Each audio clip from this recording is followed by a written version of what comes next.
Hello students, पिछले वाले video में हमने अध्ययन किया था धातु क्रम के या धातु निष्कर्षण के दो पद कंप्लीट हो गए थे।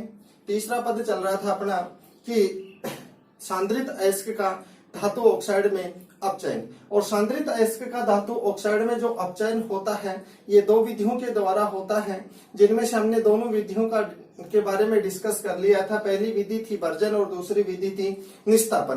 भर्जन क्या होता है कि सांद्रित अयस्क है उसको धातु ऑक्साइड में भर्जन के द्वारा भी परिवर्तित किया जाता है, तो निस्तापन के द्वारा भी किया जाता है। तो निस्तापित या तो सांद्रित जो अयस्क है उसको वायु की उपस्थिति में उच्च ताप पर धातु ऑक्साइड में परिवर्तित करने की प्रक्रिया तो वो तो होती है भर्जन, और भर्जन और जो निस्तापन जो प्रक्रिया होती है दोनों ही परावर्तनीय भट्टी में संपन्न होती है। जबकि निस्तापन जो प्रक्रिया है, इस निस्तापन प्रक्रिया में सांद्रित अयस्क को वायु की अनुपस्थिति में गर्म करके और धातु ऑक्साइड में परिवर्तित किया जाता है। निस्तापन की प्रक्रिया भी परावर्तनीय भट्टी में संपन्न होती है, लेकिन अंतर ये है कि भर्जन के द्वारा सल्फाइड अयस्कों को धातु ऑक्साइड में परिवर्तित किया जाता है, परंतु निस्तापन है, इस निस्तापन की प्रक्रिया में के द्वारा यानी निस्तापन के द्वारा धातु कार्बोनेट, जलयोजित ऑक्साइड एवं धातु हाइड्रोक्साइडों को धातु ऑक्साइड में परिवर्तित किया जाता है। अब ये दोनों निस्तापन और भर्जन की दोनों ही प्रक्रिया परावर्तनीय भट्टी में संपन्न होती है। तो बोर्ड में कई बार पूछ लिया जाता है कि परावर्तनीय भट्टी का नामांकित चित्र बनाइए। तो परावर्तनीय जो भट्टी है इसकी आकृति एक मेहराबदार होती है। परावर्तनीय जो भट्टी है, इस परावर्तनीय भट्टी में ये तो होती है मेहराबदार छत, ये निकास मार्ग, और यहाँ पे छिद्रों के द्वारा इसमें वायु को क्या किया जाता है, नियंत्रित किया जाता है। और यहाँ पे ईंधन को अयस्क से अलग जलाया जाता है, जिससे दोनों एक दूसरे के संपर्क में नहीं आते, और ईंधन के जलने से जो बची हुई जो राख है वो नीचे की ओर गिर जाती है। तो परावर्तनीय जो भट्टी है, इस परावर्तनीय भट्टी में निस्तापन एवं भर्जन की प्रक्रिया संपन्न होती है। इस परावर्तनीय भट्टी में सांद्रित अयस्क तथा उसमें उपस्थित पदार्थों को भट्टी के तल पर रखा जाता है। इसमें ईंधन तथा अयस्क को अलग अलग स्थानों पर जलाया जाता है, यानी अलग अलग स्थानों पर रखा जाता है, जिससे कि आग जलाया जाता है, जिससे कि दोनों का संपर्क नहीं हो पाता है। ईंधन के जलने से इस भट्टी में क्या होता है कि ईंधन के जलने से निकलने वाली जो गर्म हवा है ये मेहराबदार छत से विवर्तित होती है और विवर्तित होकर अयस्क को गर्म कर देती है। अब भट्टी में क्या है कि जैसे यहाँ से ईंधन से गर्म हवा निकलेगी, ईंधन के जलने से निकलने वाली जो गर्म हवा है ये बाहर नहीं निकलती है, और बाहर नहीं निकलने के कारण क्या होता है कि ये मेहराबदार छत से विवर्तित होकर के और भट्टी के तल पर रखे अयस्कों को गर्म कर देती है। अब आगे क्या होता है कि ये जो छिद्र है ये इनमें वायु के प्रवाह को, यानी परावर्तनीय जो भट्टी है, इस परावर्तनीय भट्टी में वायु के प्रवाह को नियंत्रित करने के लिए छिद्र होते हैं, यानी अर्थात परावर्तनीय भट्टी में वायु के प्रवाह को छिद्रों के द्वारा नियंत्रित किया जाता है। भर्जन की प्रक्रिया में इन छिद्रों को खुला रखा जाता है, लेकिन निस्तापन की प्रक्रिया में इन छिद्रों को बंद कर दिया जाता है। तो ये तो है परावर्तनीय भट्टी की संरचना, जिसमें निस्तापन और भर्जन दोनों ही प्रक्रिया संपन्न होती है।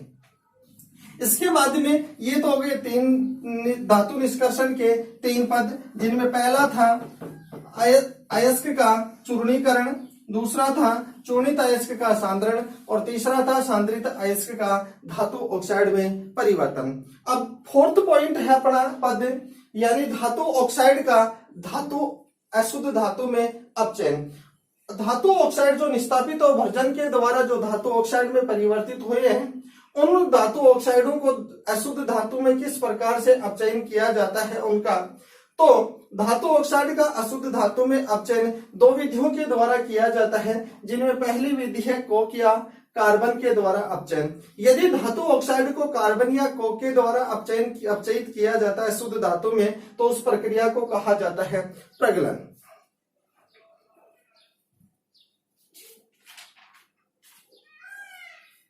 अब ये प्रगलन होता क्या है, तो यहाँ पे देखो प्रगलन यानी गलाना, तो गलाते किस प्रकार से हैं? तो निस्तापित या भर्जित अयस्क, निस्तापित या भर्जित अयस्क में अपचायक पदार्थ एवं उचित गालक मिलाकर गलाने की प्रक्रिया ये कहलाती है प्रगलन। प्रगलन की जो प्रक्रिया है ये एक भट्टी होती है जिसको कहा जाता है वात्या भट्टी, वात्या भट्टी, या फिर इसी को कहा जाता है धमन भट्टी। अर्थात प्रगलन की जो प्रक्रिया है ये वात्या भट्टी या धमन भट्टी में संपन्न होती है। प्रगलन की जो प्रक्रिया है, प्रगलन की जो प्रक्रिया, उसमें एक पदार्थ प्रयुक्त होता है जिसको कहा जाता है गालक। अभी एक गालक होता क्या है? तो निस्तापित या भर्जित अयस्क में उपस्थित, निस्तापित या भर्जित धातु ऑक्साइड में उपस्थित अशुद्धियों को दूर करने के लिए जो पदार्थ प्रयुक्त किया जाता है उस पदार्थ को कहा जाता है गालक। अब ये गालक करता क्या है कि जो गालक है ये धातु ऑक्साइड में उपस्थित अशुद्धियों के साथ क्रिया करके गलनीय कीट, और गलनीय कीट को कहा जाता है मैल, उस मैल का क्या करता है? निर्माण करता है। और ये गलनीय जो कीट होता है ये हल्का होने के कारण सतह पर तैरने लगता है। तो यहाँ पे देखो हमने पहला पढ़ा प्रगलन, तो प्रगलन है प्रगलन, प्रगलन इसमें क्या किया जाता है कि निस्तापित और भर्जित धातु ऑक्साइड है उसमें अपचायक पदार्थ एवं उचित गालक मिलाकर उसको गलाने की प्रक्रिया ये होती है प्रगलन। अब प्रगलन की जो प्रक्रिया है ये होती है वात्या भट्टी या धमन भट्टी में संपन्न, धमन भट्टी में संपन्न। इसमें क्या होता है कि निस्तापित या भर्जित ऑक्साइड है, यानी निस्तापन या भर्जन की प्रक्रिया के दौरान धातु ऑक्साइड है उसमें उपस्थित अशुद्धियां हैं, उन अशुद्धियों को दूर करने के लिए प्रयुक्त पदार्थ कहलाते हैं गालक। ये गालक है ये अशुद्धियों के साथ क्रिया करके, अशुद्धियों के साथ क्रिया करके और दोनों बना लेते हैं धातुमल। और ये धातुमल है ये इसको कहा जाता है गलनीय कीट या मैल कहा जाता है। ये धातुमल हल्का होने के कारण धातु की सतह पर यानी सतह पर तैरने लगता है। तो यहाँ पे देखो कि ये हो गया कि निस्तापन और भर्जन की प्रक्रिया के फलस्वरूप जिंक सल्फाइड है उसको धातु ऑक्साइड में परिवर्तित कर लिया जाता है। परिवर्तित करने के बाद में इसमें अपचायक पदार्थ मिलाते हैं कार्बन, और कार्बन को क्या किया जाता है? उच्च ताप पर गलाने के यानी उच्च ताप पर उसको गर्म किया जाता है। तो ये है ये कार्बन इस ऑक्सीजन के साथ क्रिया करके कार्बन मोनोऑक्साइड में, जबकि ये प्राप्त हो जाता है जिंक, और ये जिंक प्राप्त होता है ये होता है अशुद्ध जिंक। इसी प्रकार पीबीओ यानी लेड ऑक्साइड इसकी भी क्रिया करवाते हैं कार्बन के साथ, तो ये भी अशुद्ध लेड में परिवर्तित हो जाता है। तो ये तो हो गया प्रगलन। अब इनमें देखो जो गालक है ये गालक, ये गालक दो प्रकार के होते हैं। अब गालक ये दो प्रकार के होते हैं जिनमें पहला होता है क्षारीय गालक, क्षारीय गालक, और दूसरा होता है अम्लीय गालक, अम्लीय गालक। अब ये क्षारीय जो गालक है ये अपने से विपरीत प्रकृति की अशुद्धियों के साथ क्रिया करता है। तो क्षारीय गालक ये अम्लीय अधात्री के साथ क्रिया करके और गलित धातुमल का निर्माण करते हैं। इसी प्रकार अम्लीय जो गालक हैं ये करते हैं क्षारीय अशुद्धियों के साथ। तो सबसे पहले लेते हैं अपन क्षारीय गालक, क्षारीय गालक। इनमें जो क्षारीय गालक है ये अम्लीय अधात्री के साथ क्रिया करते हैं, अर्थात इनकी अम्लीय अधात्री के साथ क्रिया कराई जाती है। अब इनमें देखो क्षारीय जो गालक है, गालक ये तो कौन कौन से हैं? तो क्षारीय गालक है CaO, MgO, CaO और MgO। लेकिन अम्लीय जो अधात्री है यदि कैल्शियम ऑक्साइड अगर गालक की तरह कार्य करता है तो वो तो कहलाता है क्षारीय गालक। लेकिन अम्लीय अधात्री ये होती है SiO2, SiO2।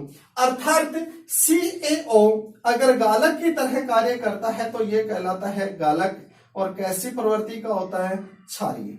लेकिन अगर SiO2 सिलिका ये अधात्री के रूप में कार्य करेगा तो अधात्री होगी अम्लीय। ये दोनों क्रिया करके और CaSiO2 कैल्शियम सिलिकेट इस कैल्शियम सिलिकेट का निर्माण करते हैं जो होता है धातुमल। और धातुमल ये क्या होता है, हल्का होने के कारण धातु की सतह पर तैरने लगता है। तो यहाँ पे देखो ये तो हो गया क्षारीय गालक अम्लीय अधात्री के साथ क्रिया करता है। और क्षारीय गालक क्या कौन से हैं, कैल्शियम ऑक्साइड, मैग्नीशियम ऑक्साइड। लेकिन अम्लीय जो अधात्री होती है ये SiO2 होती है। इसके बाद में अपन लेते हैं अम्लीय गालक।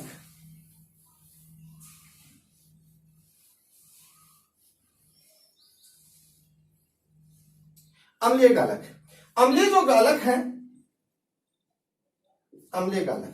ये अम्लीय जो गालक है ये क्षारीय अधात्री के साथ क्रिया करते हैं। अर्थात क्षारीय अधात्रियों के साथ क्रिया करके और ये बनाते हैं गलनीय धातुमल या धातुमल का निर्माण करते हैं। अब इनमें देखो होता क्या है कि यदि अम्लीय गालक है तो अम्लीय गालक किसके साथ करते हैं, क्षारीय अधात्री के साथ क्रिया। क्षारीय अधात्री के साथ क्रिया करते हैं तो अम्लीय गालक के रूप में कौन प्रयुक्त किया जाता है, तो यदि SiO2 है ये गालक के रूप में प्रयुक्त किया जाता है तो वो तो होता है अम्लीय गालक। और यदि ये अधात्री के रूप में क्रिया करता है तो ये होती है अम्लीय अधात्री। अब इसमें क्षारीय गालक कौन यानी क्षारीय अधात्री कौन सी है, तो एक तो है CaO, MgO और एक होती है MnO। ये क्षारीय अधात्री होती है जी। इसी प्रकार से ये MgO प्लस SiO2 ये तो है क्षारीय अम्लीय गालक और ये है क्षारीय अधात्री।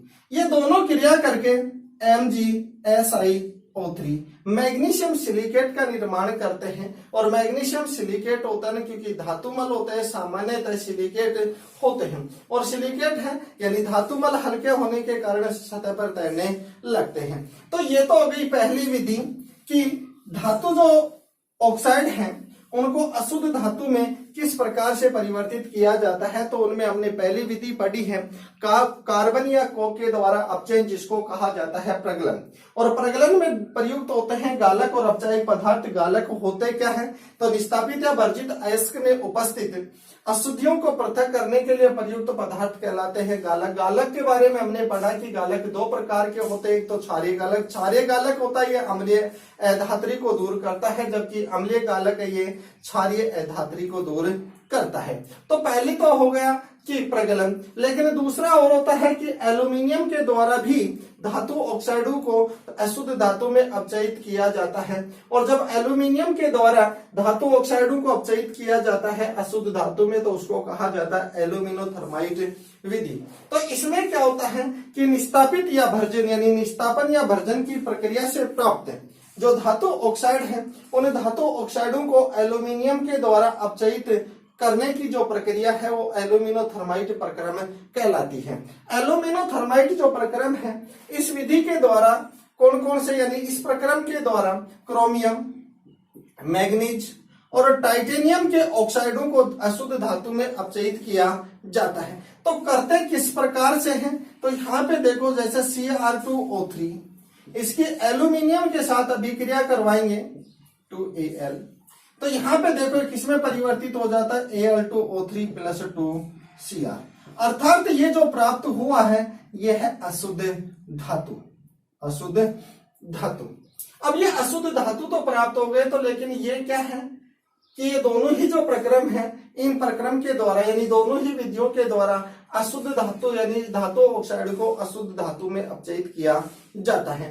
तो ये हो गया अपने चार पद, जिनमें चौथा पद है कि अशुद्ध यानी धातु ऑक्साइडों का अशुद्ध धातु में अपचयन। और इन अपचयन में दो विधियां पढ़ी थी हमने, पहली प्रगलन और दूसरी एल्यूमिनोथर्माइट विधि। एल्यूमिनोथर्माइट जो विधि है इसमें क्या किया जाता है, निस्तापित या जो वर्जित अयस्क है यानी धातु ऑक्साइड है उन धातु ऑक्साइडों को एल्यूमिनियम धातु के द्वारा अशुद्ध धातु में परिवर्तित किया जाता है, जिसे एल्यूमिनोथर्माइट विधि कहा जाता है। इसके द्वारा क्रोमियम, टाइटेनियम और मैग्नीज के ऑक्साइडों को अशुद्ध धातु में परिवर्तित किया जाता है।